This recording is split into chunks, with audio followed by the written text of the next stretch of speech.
गोस्वामी जी महाराज पूर्व प्रसंग में वर्णन किए।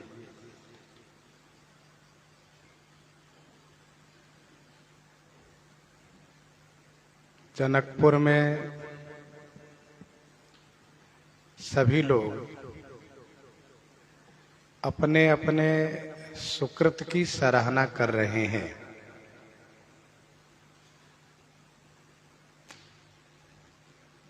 इसी क्रम में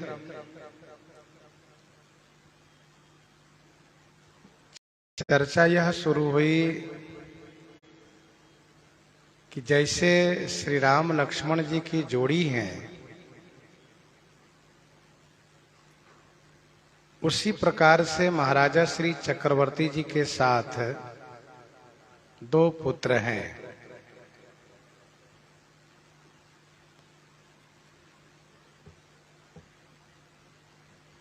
श्याम गौर। जैसे श्री राम जी श्याम है, श्री लक्ष्मण जी गोरे हैं, वैसे ही महाराज के साथ भी श्याम और गौर की जोड़ी है।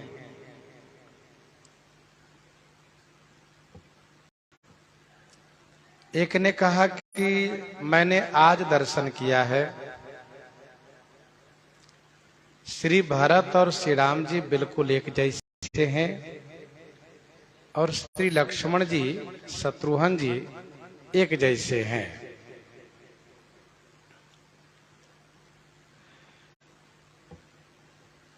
श्याम और गौर की सुंदर जोड़ी है।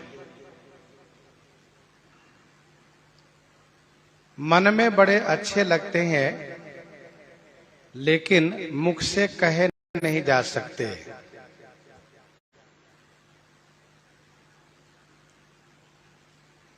उपमा के लिए तीनों भुवन में कहीं कोई भी नहीं है। इस बात को गोस्वामी जी कहते हैं कि मैं ही नहीं अपितु कवि और कोविद सब कहते हैं कि त्रिभुवन में इनकी उपमा के योग्य कोई है ही नहीं। बल विनय विद्या शील शोभा सिंधु इन्ह समय अहै। बल विनय विद्या शील शोभा सिंधु इन्ह समय अहै। बल में, विनय में, विद्या में, शील में और शोभा में। सिंधु माने समुद्रवत हैं। इन सम यही है, इनके समान यही है।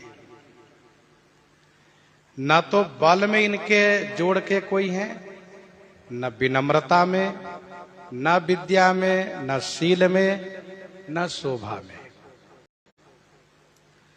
जिस प्रकार से समुद्र के जोड़ का कोई नहीं है, उसी प्रकार से इनके गुणों के जोड़ के कोई गुणवान नहीं है। इनके गुणों के जोड़ का कोई गुण ही नहीं है। पुर नारी सकल पसारी अंचल विधि बचन सुनावही। विधि बचन सुनावही। पुर नारी सकल पसारी अंचल विधि बचन सुनावही।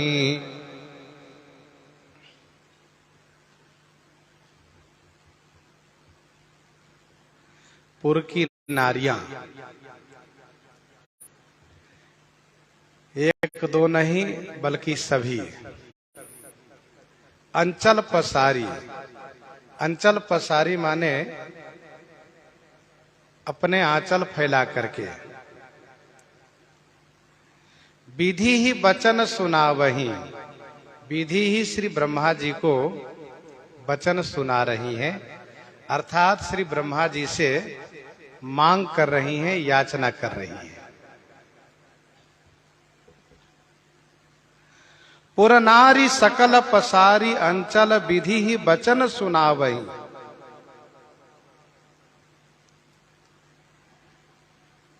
यह वह आंचल है जो माताओं के हृदय का प्रतीक है।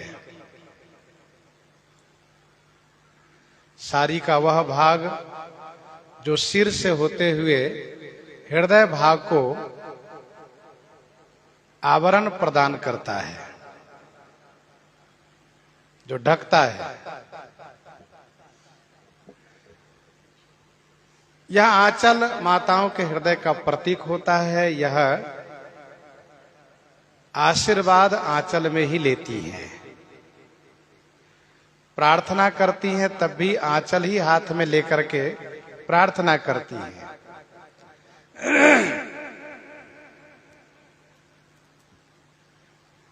और यदि गुस्से में आ गई तो श्राप भी आंचल हाथ में लेकर ही देती है। दोनों बातें।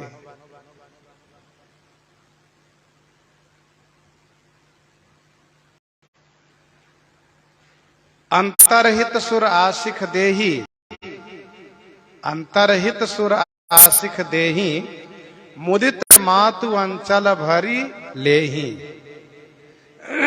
मुदित मातु अंचल भरी लेही।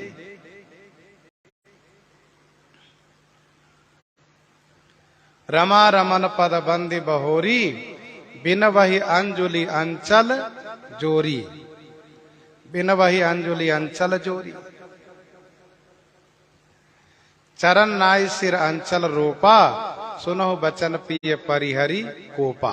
इन तीनों चौपाई में आपने सुना कि अंचल का प्रयोग किया गया है। जब देवता आशीर्वाद देते हैं तब आंचल में भर के लेती हैं। यदि कोई पूछे कि आशीर्वाद की वस्तु कोई स्थूल है क्या, का स्थूल तो नहीं है, लेकिन एक भावना है। आंचल फैला करके आशीर्वाद लेती हैं। जब पूजन बंदन माताएं करती हैं तो रमा रमन पद बंदी बहोरी और बिनबही अंजुली अंचल जोरी। अंजुली अंचल जोरी, अंजुली अर्थात हाथ जोरी है तो साथ में अंचल भी है, आंचल भी है। अच्छा, मंदोदरी जब रावण को मनाती है, समझाती है, तो वह भी चरण नाय सिर अंचल रूपा। तो यह माताओं के हृदय का प्रतीक माना जाता है आंचल। यहां पर उदाहरण है, जो उदाहरण आपने सुना कि पुरनारी सकल पसारी अंचल विधि वचन सुनावही। ब्रह्मा जी को वचन सुना रही। तब उस वक्त जब श्री राम जी धनुष तोड़ने जा रहे थे तो वचन नहीं सुना रही थी, बल्कि मन ही मन कह रही थी। सोच ही सकल कहत सकुचाही, विधि सन विनय करहि मन माही, विधि सन विनय करहि मन माही। सोच ही सकल कहत सकुचाही, विधि सन विनय करहि मन माही। मन ही मन विधाता से विनती कर रही थी। लेकिन अब तो पूरा अधिकार हो गया है ब्रह्मा जी से कहने के लिए। क्योंकि श्री राम जी धनुष तोड़ करके श्री सीता जी से जयमाल प्राप्त कर चुके हैं। तो ब्रह्मा जी से कह रहे हैं, पहले चाहना थी कि श्री राम जी धनुष तोड़ें और श्री सीता जी से विवाह करें, और अब वह चाहना बढ़ गई है। स्वाभाविक है कि मनुष्यों को जब इच्छा पूर्ति होती है, मनुष्यों की जब इच्छा पूर्ति होती है तो साथ साथ दूसरी इच्छा, तीसरी इच्छा अपने आप उत्पन्न होने लगती है और वह संवर्धित होती है। तो अब इच्छा बढ़ गई, कहां तक क्या चाहना हो गई? यही एक ही क्यों, चारों भाई का यहां विवाह। ब्याहिया हो चारे हो भाई यही पुर, हम सुमंगल गावही, हम सुमंगल गावही।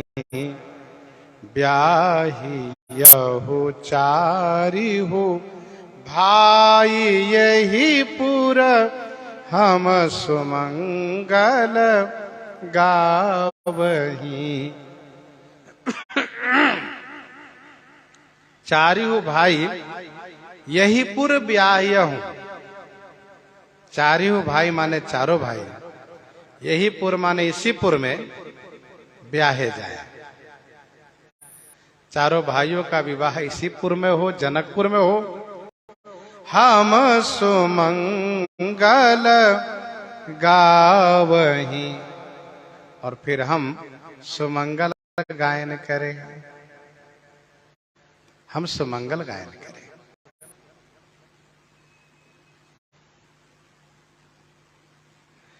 ब्याहिया हूं चारी हो भाई यही पुर, हम सुमंगल गावही।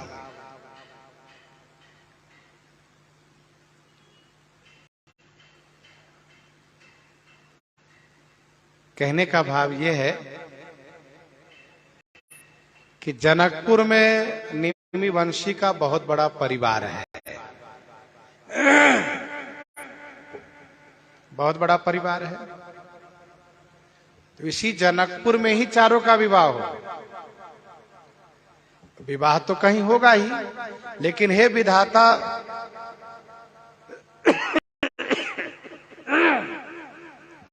कहीं और जगह न हो करके इसी जनकपुर में विवाह हो।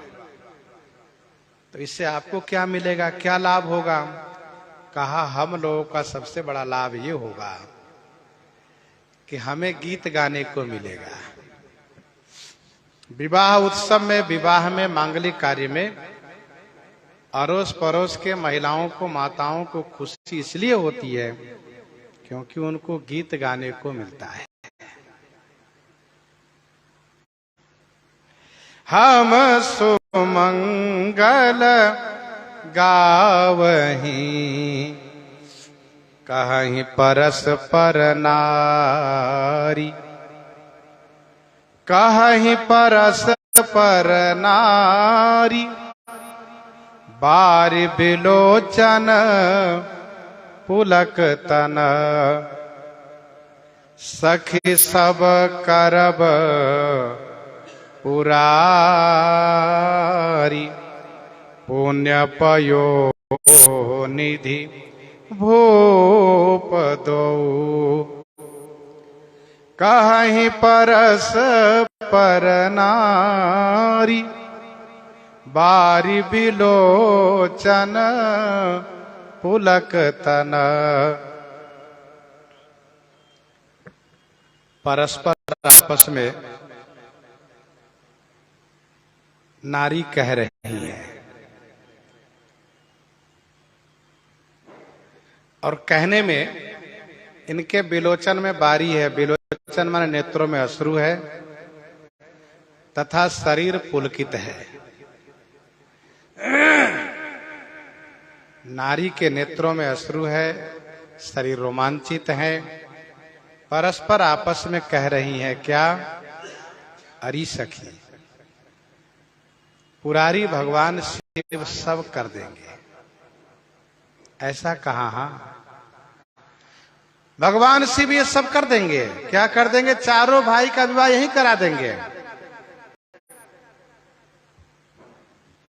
किस बल पर कह रही हो? तो इन्होंने कहा कि दो भूप पुण्य पयोनिधि। दो भूप माने दोनों राजा, पुण्य के पयोनिधि माने पुण्य के सागर हैं। पुण्य पयोनिधि भूप दो, दोनों राजा पुण्य के सागर हैं। और पुण्यात्मा पुरुष का सभी मनोरथ पूरा होता है।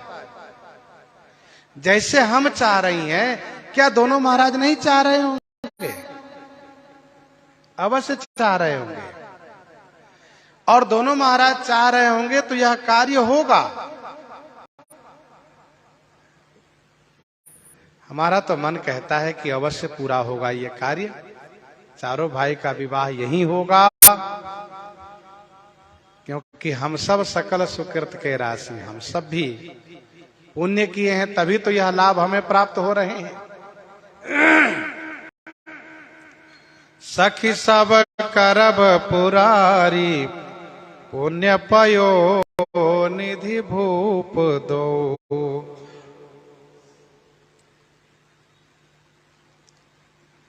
कहीं परस्पर वचन में खुशी है, बारी बिलोचन कर्म में खुशी है, पुलक तन मन में खुशी है। क्योंकि मन में खुशी है इसलिए बारी बिलोचन पुलक तन है। दोनों महाराज, हमारे दोनों महाराज पुण्य के सागर हैं, क्योंकि इन सम काहू न शिव अवराधे। इन सम काहू न शिव अवराधे, काहू न इन्ह समान फल लाधे। काहू न इन्ह समान फल लाधे। तो अवश्य ये कार्य पूरे होंगे। गीतावली बालकांड 78 पद में गोस्वामी जी ने लिखा, अनुकूल निरपहि शूलपानी है। शूलपानी भगवान भोलेनाथ अनुकूल हैं, प्रसन्न हैं, तभी तो पहले ही अपना धनुष दे गए थे। और अब सुंदर संयोग बना रहे हैं। भगवान शिव ही तो हमारे महाराज के पूर्वज को धनुष दे गए थे, और उन्हीं की कृपा से ये राजकुमार यहां आए, और उन्हीं की कृपा से सब कार्य हो रहा है, वह भी होगा। यही विधि सकल मनोरथ करही। यही विधि सकल मनोरथ करही। आनंद उमगी उमगी उर भरही। आनंद उमगी उमगी उर भरही। यही विधि सकल मनोरथ करही। यही विधि माने इसी प्रकार से, सकल माने सभी, जनकपुर के स्त्री पुरुष सभी कोई मनोरथ करें, मनोरथ करते हैं। आनंद उमगी उमगी उर भरही। उमगी उमगी आनंद उर भरही। उमगी उमगी माने उमड़ उमड़ करके, उमगी उमगी माने उमड़ उमड़ करके, बढ़ बढ़ करके आनंद हृदय रूपी सागर में भर रहा है।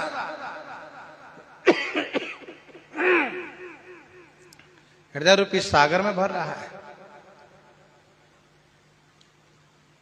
यही विधि सकल मनोरथ करहि, आनंद उमगी उमगी उर भरहि।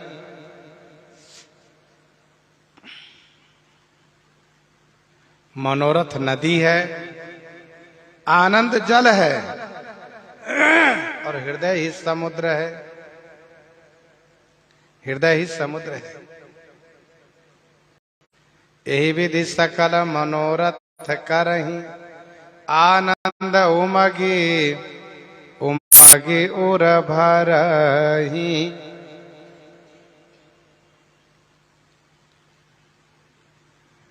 क्या क्या मनोरथ है? तो पहला तो ये मनोरथ कि बड़े भाग विधि बात बनाई, बड़े भाग विधि बात बनाई, नयन अतिथि होई हैं दो भाई। दूसरा, बारही बार स्नेह बस जनक बोलाऊ बसीए, लेन आई हैं बंधु दो कोटि काम कमनीय। तीसरा, विविध भांति होई हैं पहुनाई, विविध भांति होई हैं पहुनाई, प्रिय न काही अस सासुर माई। चौथा, सखी सब करब पुरारी, पुण्य पयो निधि भूप दो। इस प्रकार से मनोरथ कर रहे हैं। आनंद उमगी उमगी उर भरहि, हृदय में आनंद पर आनंद, आनंद पर आनंद बढ़ता जा रहा है। जे निरपसी स्वयंवर आए, जे निरपसी स्वयंवर आए, देखी बंधु सब तिन्ह सुख पाए, देखी बंधु सब तिन्ह सुख पाए। जे नृपसीय स्वयंवर आए। जे नृप माने जो राजा श्री सीता जी के स्वयंवर में आए हैं। देखी बंधु सब तिन्ह सुख पाए, सब बंधु को देख करके तिन्ह सुख पाए, वे सुख प्राप्त किए। सब भाई को देख करके वे सुख प्राप्त किए। जे नृपसीय स्वयंवर आए, देखे बंधु सब तिन्ह सुख पाए। राजा तो स्वयंवर में बहुत आए थे, उसमें से कुटिल राजा लोग भाग चुके हैं। कुटिल राजा लोग, दुष्ट राजा लोग जा चुके हैं। अपभय कुटिल महीप डेराने, जहां तहां कायर गवहीं पराने। जो साधु राजा है, जिन्होंने शिक्षा दी थी कि सुधा समुद्र समीप बिहाई, मृगजल निरखी मरहु कत धाई, वे राजा लोग यहां पर बने रह गए। उन राजाओं ने सुना है कि श्री चक्रवर्ती जी के घर भगवान चतुर्विह रूप में अवतार लिए हैं। और जब उन्होंने सुना कि बाराती आ रही है, तो ये भी निश्चय किया कि फिर दोनों भाई भी आ रहे होंगे, तो क्यों ना हम चारों का दर्शन करके फिर हम लोग अपने घर जाएंगे। इसलिए सब ठहर गए थे। ये साधु राजा लोग ठहर गए थे। अब चारों भाइयों को दर्शन करके विशेष रूप से सुख प्राप्त करके और अब प्रस्थान कर रहे हैं। कहत राम जस विशद विशाला, निज निज भवन गए महिपाला, निज निज भवन गए महिपाला। कहत राम जस विशद विशाला। विशद विशाला राम जस कहत, महिपाला निज निज भवन गए। विशद माने स्वच्छ, निर्मल, और विशाल अर्थात बहुत बृहद, बहुत बड़ा।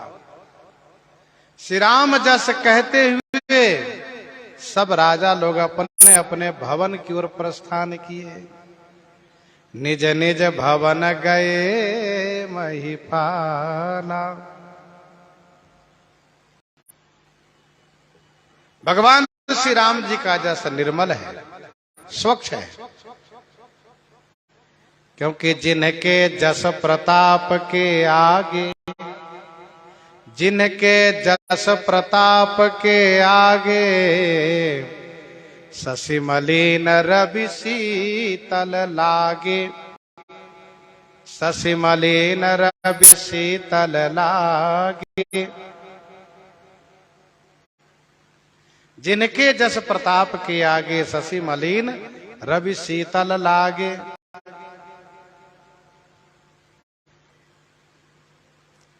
और विशाल है, इतना विशाल जस है कि जल सीकर मही रजगन जाही, जल सीकर मही रजगन जाही, रघुपति चरित न बरनी सिराही, रघुपति चरित न बरनी सिराही। ऐसा विशाल है। दोहावली 191 में गोस्वामी जी ने लिखा, रघुपति की रति कामिनी क्यों कहे तुलसीदास। दोहावली 191 में, रघुपति की रति कामिनी क्यों कहे तुलसीदास, शरद आकाश प्रकाश छवि चारु चिबुक तिल जास। श्री रघुनाथ जी की कीरति कामनी को गोस्वामी जी कहते हैं मैं कैसे वर्णन करूं, क्योंकि शरद ऋतु के आकाश की जो छवि है, शरद पूर्णिमा के प्रकाश युक्त जो आकाश की छवि है, वह आकाश की छवि उस कीरति कामनी के ठोड़ी के तिलवा है। अब आप कल्पना कर सकते हैं कि वह कीरति कामनी किस प्रकार से बृहद है। तो कहत राम जस विशद विशाला, भगवान के जस कहते सुनते चलने से मार्ग जल्दी कट जाता है। भगवान के जस कहते सुनते चलने से रास्ता जल्दी कट जाता है।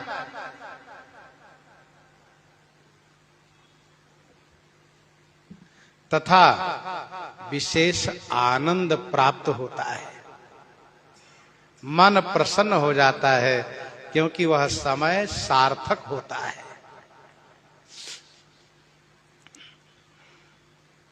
जब कोई साथ में हो तो कहते हुए चलना चाहिए, जब कोई भी साथ में न हो तो मन में चिंतन करते हुए चलना चाहिए।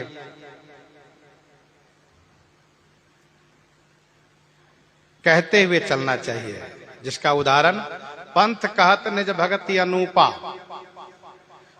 पंथ कहत निज भगति अनूपा, मुनि आश्रम पहुंचे सुर भूपा। भगवान श्री राम जी वर्णत पंथ विविध इतिहासा, विश्वनाथ पहुंचे कैलासा। वर्णत पंथ विविध इतिहासा, विश्वनाथ पहुंचे कैलासा।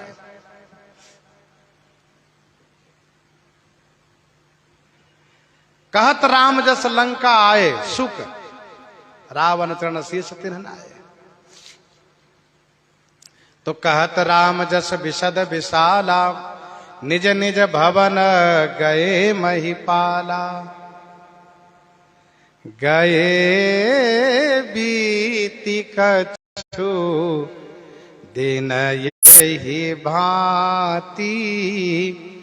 गए बीति कछु दिन यही भांति। प्रमुदित पुर जन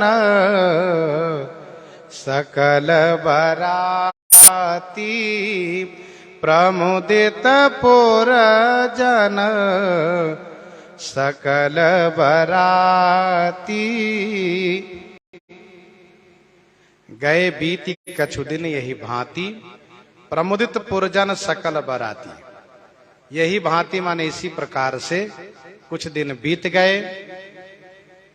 पुरजन सकल बाराती प्रमुदित, पुरजन और सकल बाराती सभी के सभी प्रमुदित माने विशेष आनंदित हैं। प्रमुदित अर्थात विशेष आनंदित है। गए बीति कछु दिन यही भांति, प्रमुदित पुरजन सकल बराती।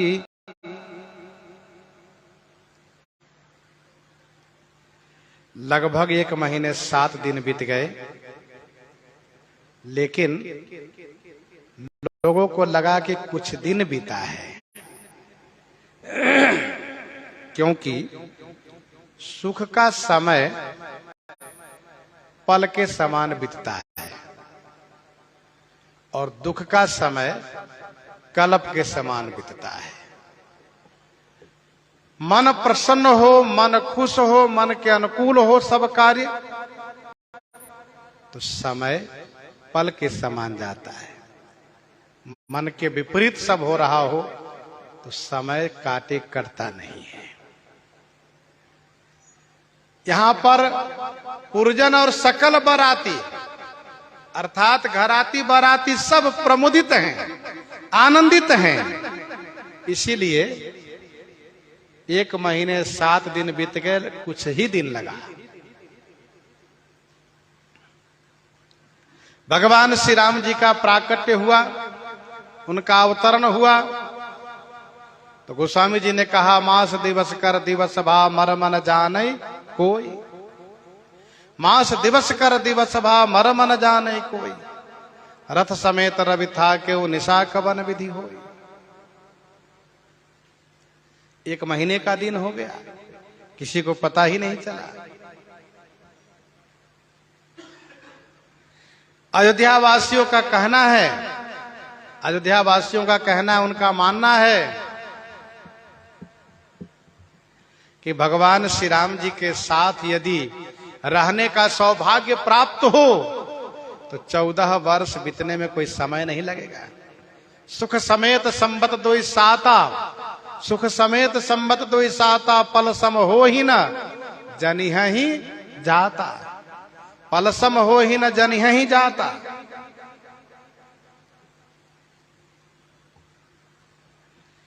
बानर भालू जब अयोध्या जी में आ गए भगवान श्री राम जी के साथ, श्री राम जी का राज तिलकोत्सव हुआ और फिर सब लोग अतिथि गृह में ठहराए गए, तो श्री राम जी की लीला देखते हैं, श्री राम जी का दर्शन करते हैं, अयोध्या जी में भ्रमण करते हैं। उन लोगों का समय 6 महीना ऐसे बीत गए, 6 महीने ऐसे बीत गए कि उनको पता ही नहीं चला।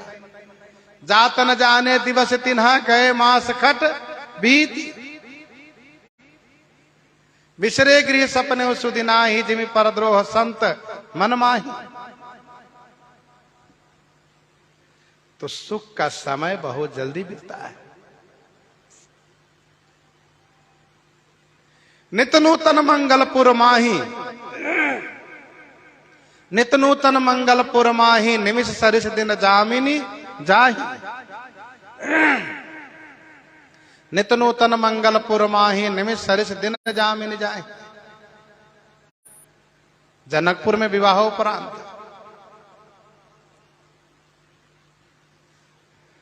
चित्रकूट के लिए एक उदाहरण है। राम भरत गुण गणत सप्रीति, राम भरत गुण गणत सप्रीति निशि दंपति पलक समबीती। तो भगवान के चरणों में यदि मन अनुरक्त हो, मन लगा हो, तो समय जाते पता नहीं चलता है।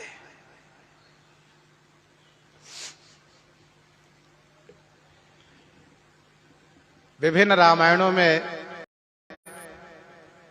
एक तिथि की बात की गई है, अलग अलग तिथि की बात कही गई है।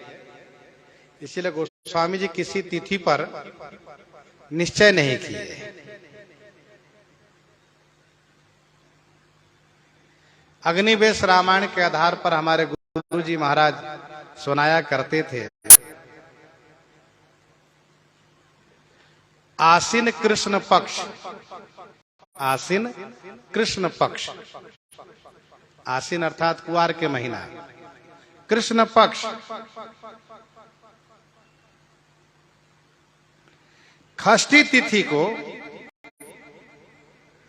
बक्सर से श्री विश्वामित्र जी महाराज अयोध्या जी के लिए प्रस्थान किए। आसीन कृष्ण पक्ष षष्ठी तिथि को बक्सर से श्री विश्वामित्र जी महाराज अयोध्या जी के लिए प्रस्थान किए। नवमी तिथि को पहुंच गए। द्वादशी को यहां से अयोध्या जी से फिर प्रस्थान किए। अमावस को पहुंच गए फिर बक्सर।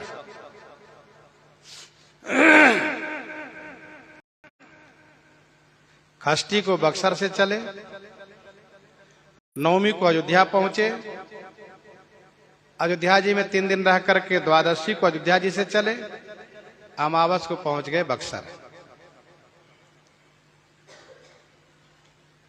यज्ञ की रखवाली भगवान श्री राम जी ने की। 10 दिन बीत गए। फिर आसीन शुक्ल पक्ष दशमी तिथि को अर्थात विजय दशमी के दिन, कुआर शुक्ल पक्ष दशमी तिथि अर्थात दशहरा के दिन, दशहरा के दिन बक्सर से जनकपुर के लिए प्रस्थान किए।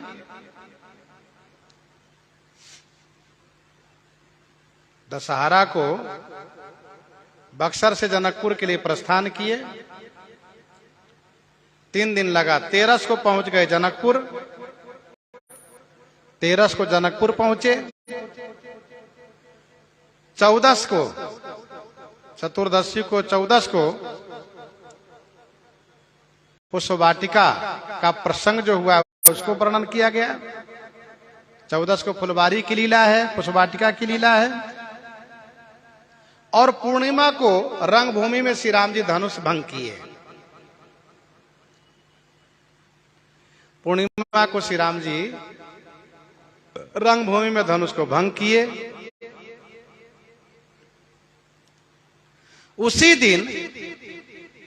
उसी दिन दूत श्री अयोध्या जी के लिए प्रस्थान कराए गए।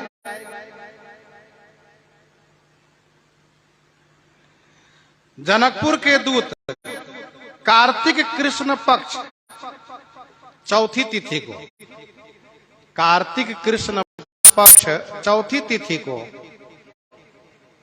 अयोध्या जी पहुंच गए।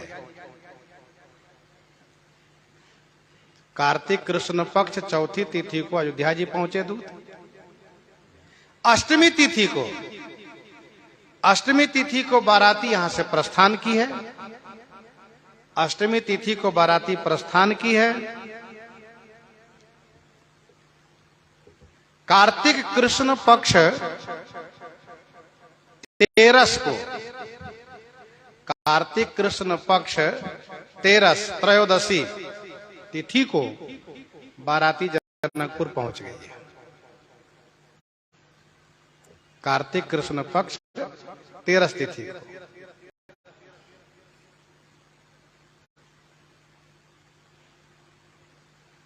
अब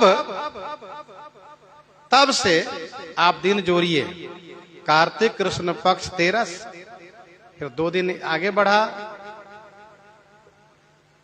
तब अमावस हुआ, फिर 15 दिन वो हुआ, 17 दिन हुआ कार्तिक बीतने में,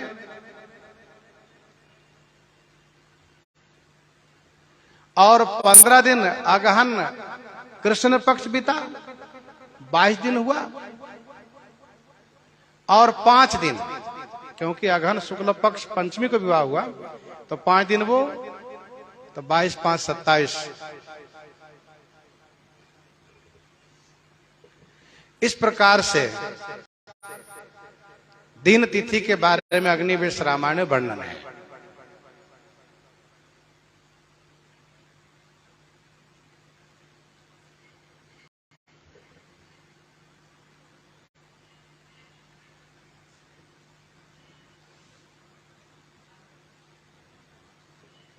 श्री राम जोड़ने में थोड़ी भूल हो गई है, फिर से विचार कर लीजिएगा।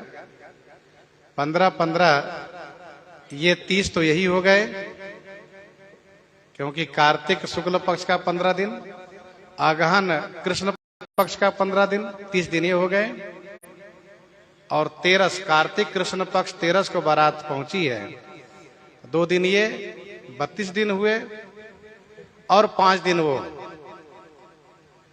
तो 37 दिन, अर्थात 1 महीना 7 दिन, 1 महीना 7 दिन।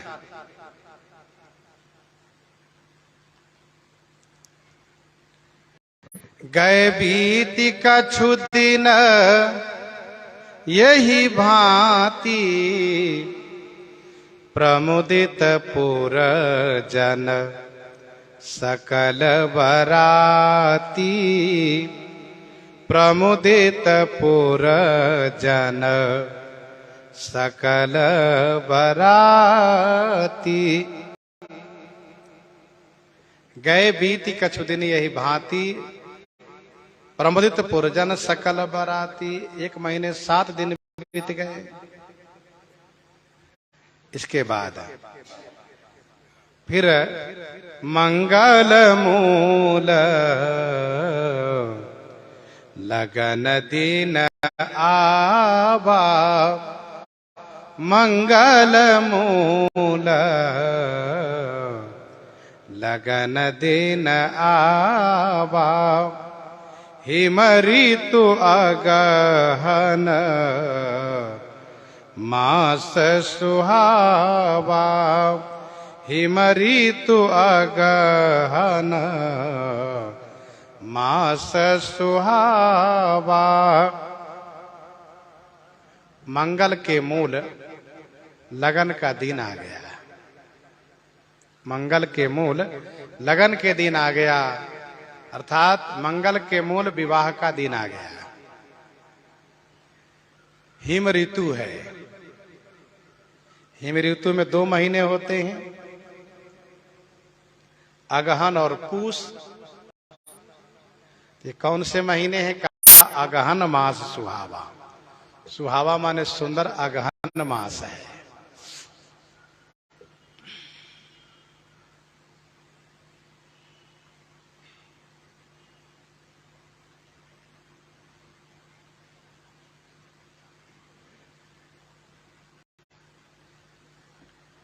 अगहन शुक्ल पक्ष पंचमी तिथि है। मंगल मूल लगन दिन आवा, मंगल के मूल मंगलमय लगन का दिन आया। विवाह का दिन, मुहूर्त, तिथि सब बढ़िया से शोध किया जाता है, बढ़िया से खोज किया जाता है, जिससे कि परिवार में सुख संपत्ति की वृद्धि हो, संतान की प्राप्ति हो। इसलिए शुभ मुहूर्त देख करके विवाह किया जाता है। हिम ऋतु है, हिम ऋतु में 2 महीने होते हैं, इसलिए स्पष्ट किया गोस्वामी जी ने कि अगहन मास सुहावा।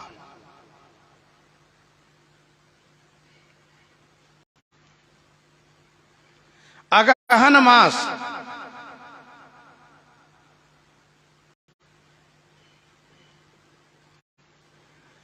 वैसे शास्त्रों में लिखा है, मंगलेषु विवाहेषु, मंगलेषु विवाहेषु कन्या समरणेषु च 10 मासा प्रशंस्यन्ते, 10 मासा प्रशंस्यन्ते चैत्र पौष विवर्जिता, चैत्र पौष विवर्जिता। मंगलेषु विवाहेषु कन्या समरणेषु च 10 मासा प्रशंस्यन्ते चैत्र पौष विवर्जिता।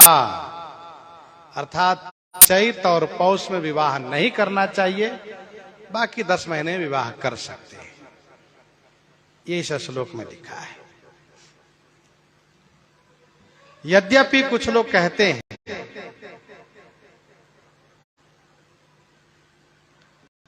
अगहन मास शुभ नहीं होता है, अगहन मास शुभ नहीं होता है।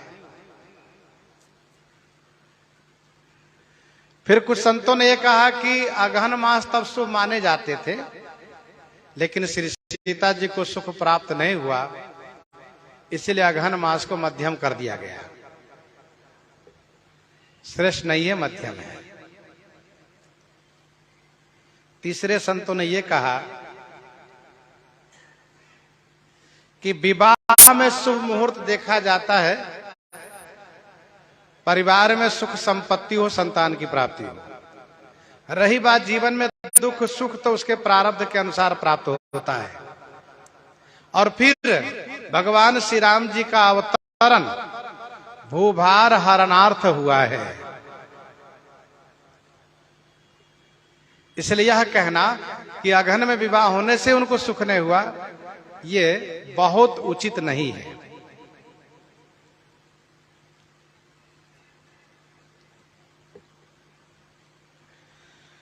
अगहन मास, वैसे अगहन मास बड़ा पवित्र माना जाता है।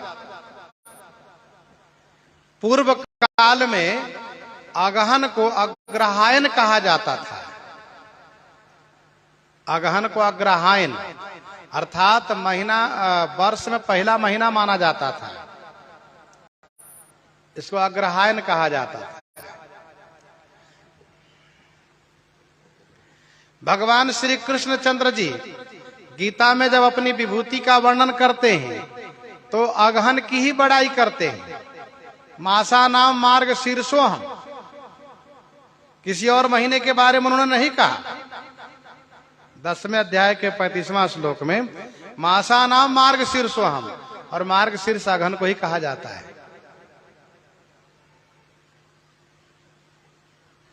बृहद विष्णु पुराण में, बृहद विष्णु पुराण में स्पष्ट वर्णन है कि भगवान श्री सीताराम जी का विवाह अगहन शुक्ल पक्ष पंचमी तिथि को ही हुआ है। अगहन शुक्ल पक्ष पंचमी तिथि को।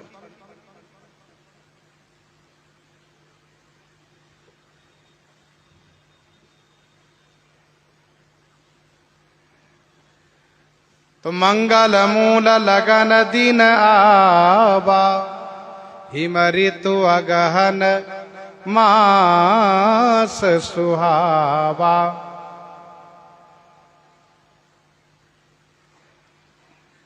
हिम ऋतु और अगहन, इन दोनों को कहने का प्रयोजन यह है, हिम ऋतु और अगहन, ऋतु के नाम पर हिम ऋतु है, महीने के नाम पर अगहन महीना है। इन दोनों को कहने का अभिप्राय भाव यह है कि तुला धन के सूर्य में विवाह नहीं होता है।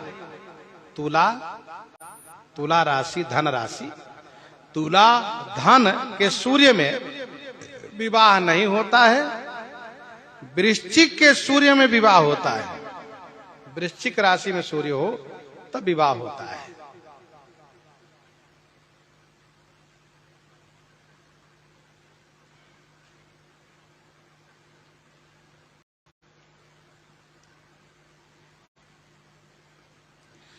भगवान श्री सीताराम जी के जीवन में कोई कष्ट क्या आ सकता है क्योंकि जिनकर नाम लेत जग माही सकल मंगल मूल नसाही। भगवान श्री सीताराम जी तो लीला करने के लिए प्रकट हुए हैं, अवतार लिए हैं। गीतावली अयोध्या कांड 3 पद में गोस्वामी जी ने लिखा, माता श्री कौशल्या जी जब बहुत शोकाकुल हो गई और श्री राम जी भी बड़े दुखी होने लगे, तब श्री राम जी विचार किए कि यदि मैं देवताओं का कार्य नहीं करूंगा तो फिर मुझे यहाँ पर आना उचित नहीं माना जाएगा। तुलसीदास सुर का जन साध्यो, तुलसीदास सुर का जन साध्यो, तो महि दोष होत मही आए। और श्री राम जी ने चाहा तभी श्री सरस्वती जी श्री राम जी को वन गमन कराने में सफल हो सकी। इस बात को महापुरुष लोग जानते हैं। तब किछु किन्ह राम रुख जानी, तब किछु किन्ह राम रुख जानी। श्री राम जी देवताओं को आश्वासन दे रखे हैं, जनि डर पहु मुनि सिद्ध सुरेशा, तुम्हें लागी धरी हो नरबेसा।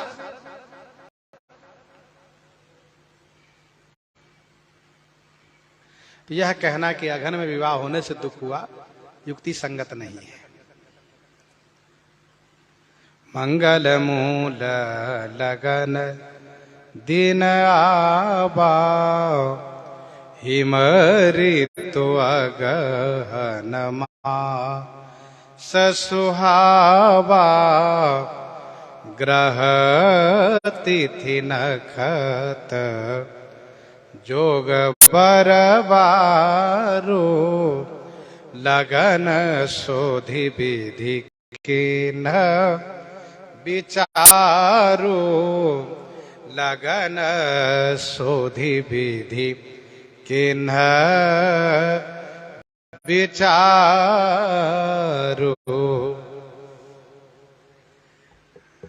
ग्रह तिथि नखत जोग बरबारू, लगन सोधि विधि किन्ह विचारो। ग्रह तिथि नखत जोग बरबारू माने श्रेष्ठ दिन, श्रेष्ठ बार। लगन शोधि, लगन माने मुहूर्त को, लगन को, शोधि माने शोध कर, विधि ब्रह्मा जी किन्ह विचारू, श्री ब्रह्मा जी इस पर विचार किए। ग्रह, ग्रह क्या है? कहा वृश्चिक पर सूर्य है। तिथि, तिथि कौन है? कहा पंचमी तिथि है। वृश्चिक पर सूर्य है, ग्रह है, उत्तम ग्रह है, तिथि पंचमी तिथि है। नखत उत्तरा फाल्गुनी है। यद्यपि कुछ लोग उत्तराषाढ़ भी मानते हैं, पर नक्षत्र उत्तरा फाल्गुनी है। जोग कौन सा जोग है? कहा वृद्ध जोग है, वृद्ध जोग है। बार बारू माने श्रेष्ठ बार, श्रेष्ठ बार कौन सा बार? कहा शुक्रवार है।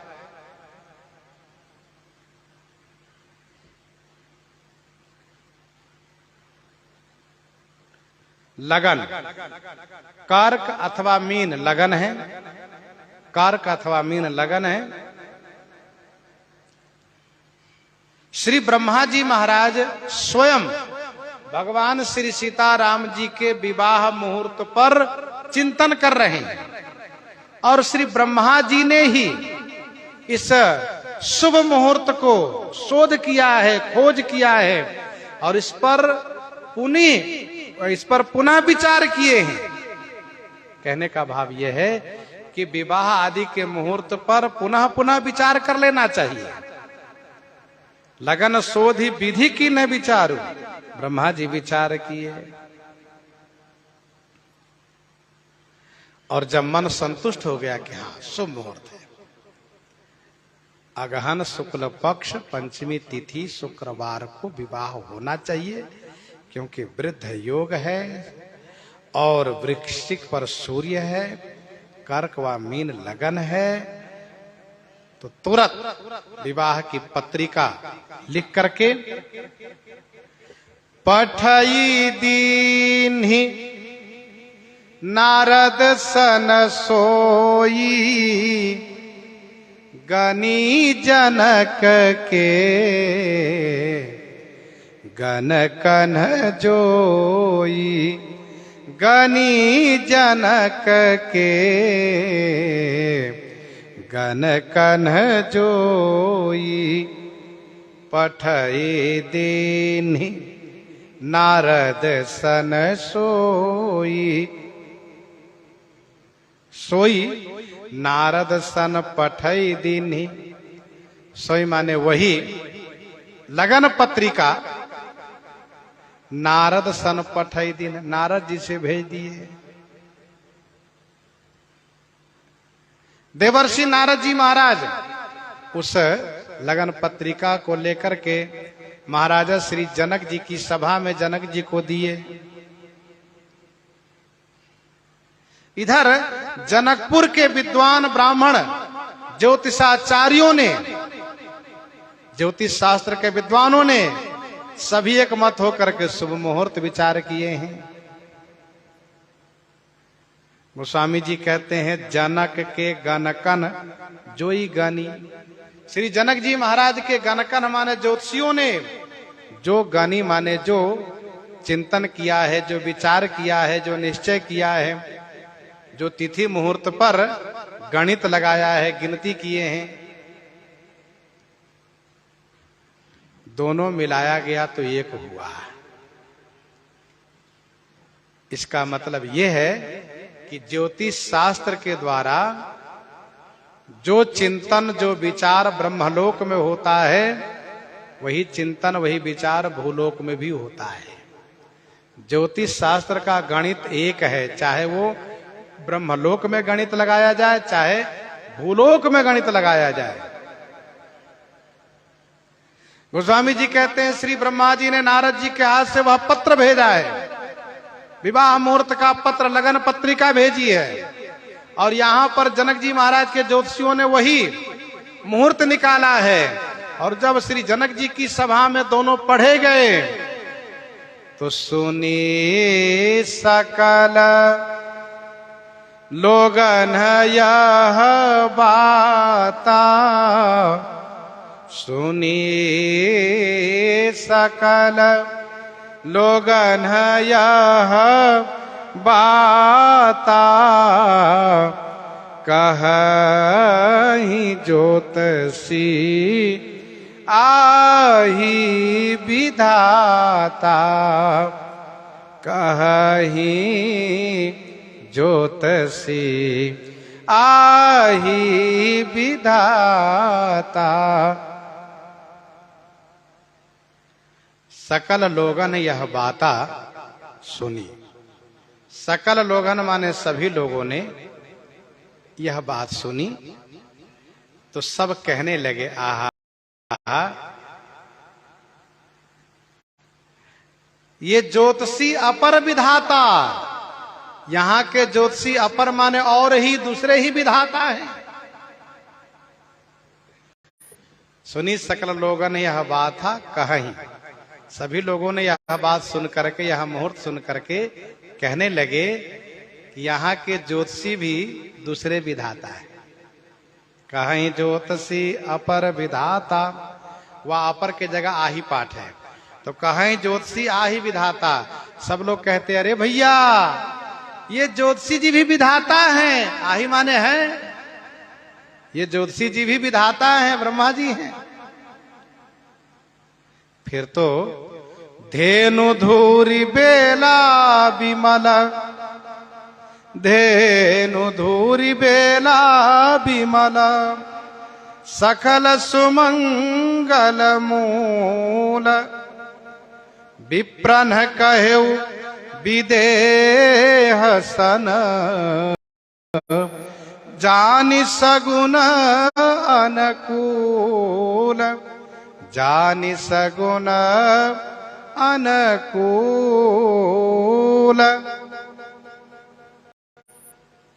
सकल सुमंगल मूल धेनु धूरी विमल बेला देख करके अनुकूल सगुन जानी विप्रन विदेह सन कहो। अर्थात ब्राह्मण ज्योतिषाचार्यों ने श्री मिथिलेश जी से कहा कि राजन, ये समस्त सुंदर मंगल के मूल अनुकूल सगुन परक ये गोधूली बेला है, इसलिए परिछन वाला कार्य प्रारंभ होना चाहिए, विवाह का कार्य प्रारंभ होना चाहिए। ध्यान दीजिएगा, विवाह प्रसंग यद्यपि माना जाता है उसी प्रसंग से जबकि विश्वामित्र जी महाराज अयोध्या जी आए हैं। आगिल कथा सुनहु मुनि लाई, आगिल कथा सुनहु मन लाई, विश्वामित्र महामुनि ज्ञानी बसहि पुन शुभाश्रम जानी। लेकिन वह सभी प्रसंग विवाह की भूमिका में है। दोहा संख्या 312 से अब शुद्ध रूप से विवाह प्रसंग प्रारंभ हो रहा है। तो विवाह प्रसंग की चर्चा हम लोग कल से करेंगे। प्रसंग को वहीं पर हृदयांगम करते हुए आइए श्रवण करते हैं श्री भक्तमाल जी से।